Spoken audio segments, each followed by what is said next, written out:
Guys ৬০০০ এমএচের huge battery, তার সাথে 5G chipset এবং 2 থেকে 3 বছরের কোনো প্যারাবিহীন সফটওয়্যার আপডেট শুধুমাত্র স্যামসাং M14 আর F14 5G স্মার্টফোনটাই অফার করছে। এবং আপনি জেনে অবাক হবেন যে বর্তমানে ১৫-১৬ হাজার টাকায় এইরকম একটা স্মার্টফোন বাংলাদেশে পাওয়া যাচ্ছে, যাদের অফিসিয়াল প্রাইস প্রায় 3 গুণেরও বেশি। So hey guys, Shanto here. কেমন হবে F14 5G, কোথা থেকে কিভাবে এত সস্তা প্রাইসে আপনারা বাংলাদেশের যে কোনো প্রান্ত থেকে কিনতে পারবেন, সবকিছু জানাচ্ছি আজকের এই ভিডিওতে। First of all, F14 5G স্মার্টফোনটার পেছনের ডিজাইন একদম সিম্পল আর সাদামাটা। ডুয়াল ক্যামেরা কাটআউটের পাশাপাশি ছোট্ট আকৃতির ফ্ল্যাশলাইটটাকে পাওয়া যাবে পেছনে। এখানে পলিকার্বনেটের ব্যাক প্যানেলকে ইউজ করেছে স্যামসাং, তাই অবশ্যই ব্যাক কভার আর ব্যাক পলি লাগিয়ে নেওয়ার চেষ্টা করবেন যদি স্যামসাং এর বাজেট ক্যাটাগরির এই ধরনের স্মার্টফোন আপনি ইউজ করে থাকেন। F14 5G স্মার্টফোনটার ওয়েট 206 গ্রাম এবং এর থিকনেস 9.4 মিলিমিটার। সো ৬০০০ এমএচের ব্যাটারি থাকার কারণে কিছুটা ভারী মনে হবে F14 5G কে, বাট এই জিনিসটাই সবচেয়ে বেশি কাজে আসবে, কারণ একবার ফুল চার্জ করে নিলে প্রায় 2 দিনের মতো ব্যাটারি ব্যাকআপ দিতে সক্ষম এই F14 5G স্মার্টফোনটা। সাথে পাওয়া যাবে 25 ওয়াটের ফাস্ট চার্জিং স্পিড। তবে হ্যাঁ, বক্সের সাথে ফ্রিতে কোনো চার্জারকে প্রোভাইড করেনি স্যামসাং। পুরোপুরি আইফোনের মতো কিপটা এই স্যামসাং এর জন্য অবশ্যই একটা লাইক দিতে ভুলবেন না।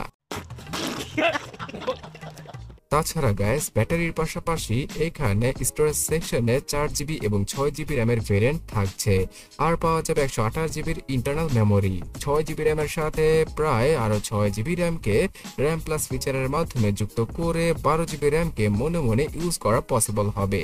আর এই 128GBর ভেরিয়েন্টটাই 15 থেকে 16 হাজার টাকায় বাংলাদেশে আনঅফিশিয়াল ভাবে পাওয়া যায়। এই ফোনটাতে রয়েছে ডেডিকেটেড সিম স্লট, তাই দুইটা 5G সিমের সাথে একটা SD কার্ডকে 1000GB পর্যন্ত যে কেউ ইউজ করতে পারবে। ক্যামেরা সেকশনে 15 মেগাপিক্সেলের যে মেইন ক্যামেরা সেন্সরটা রয়েছে সেটাই কাজে। তবে হ্যাঁ, 2 মেগাপিক্সেলের ম্যাক্রো ক্যামেরার কোয়ালিটি অতটাও ভালো নয়। বর্তমানে এই বাজেটে ম্যাক্সিমাম স্মার্টফোনেই এইরকম ক্যামেরা সেটআপ দেখতে পাওয়া যায়। কিন্তু গাইস, 13 মেগাপিক্সেলের সেলফি ক্যামেরার কোয়ালিটি F14 5G স্মার্টফোনটার দুর্দান্ত ছিল।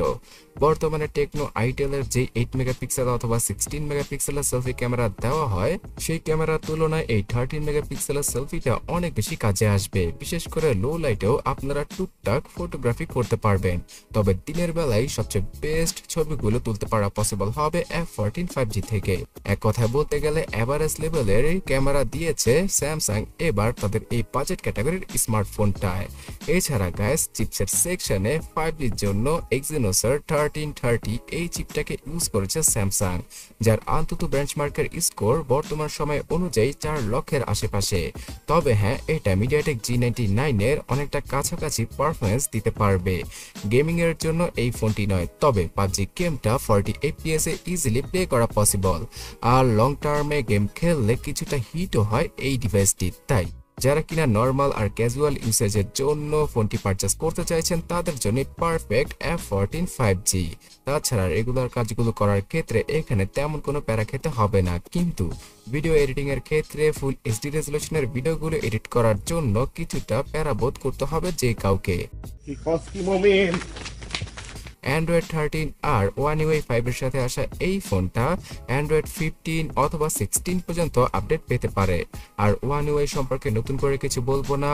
One UI কোর মানে লাইটওয়েট ভার্সন, যেটা কিনা One UI রয়েছে আর যেখানে কিনা অনেক ফিচারকে কর্তন করেছে স্যামসাং, সেই ভার্সনটাকে দিয়েছে তারা তাদের F14 5G তে। 6.6 ইঞ্চি ডিসপ্লেটা দেখতে মারাত্মক লেভেলের সুন্দর না হলেও এখানে স্যামসাং এর কালার ক্যালিব্রেশনের জন্য কিছুটা অ্যামোলেড প্যানেলের ডিসপ্লের মতোই লাগবে এই PLS প্যানেলের ডিসপ্লেকে। 90 হার্জের রিফ্রেশ রেট থাকায় কিছুটা স্মুথি মনে হবে স্যামসাং F14 কে। এই বাজেটে থাকা সিম্ফনি, ওয়ালটন, টেকনো বলুন আর ইনফিনিক্স, তাদের ডিসপ্লেতে 90 হার্জ থাকলেও সেটা সব সময় অ্যাকুরেটলি কাজ করে না, বাট স্যামসাং F14 এর 90 হার্জটা দুর্দান্তভাবেই কাজ করছিল। ফুল HD রেজলিউশন থাকায় তেমন কোনো প্যারা খেতে হবে না শার্পনেসে।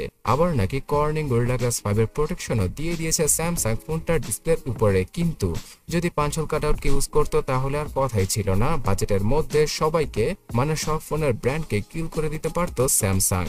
তো যাই হোক, ব্লুটুথ, ওয়াইফাই অথবা সাইড মাউন্টেড ফিঙ্গারপ্রিন্ট স্ক্যানার এই সকল টুকটাক ফিচার তো রয়েছেই F14 5G তে।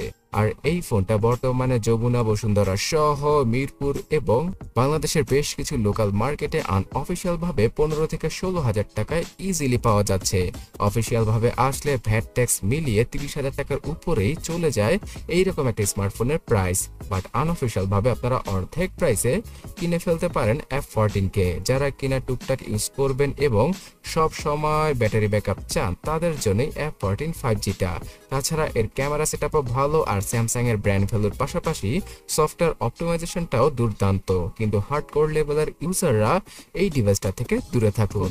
এবং এটা থেকেও আরো তুৎকাল লেভেলের ফোন সম্পর্কে জানতে ডান পাশের ভিডিওটাতে ক্লিক করুন অথবা কমেন্ট সেকশনটা চেক করুন। সাবস্ক্রাইব করে রাখুন এরকম অ্যামেজিং ভিডিওগুলো রেগুলার পাওয়ার জন্য। ধন্যবাদ।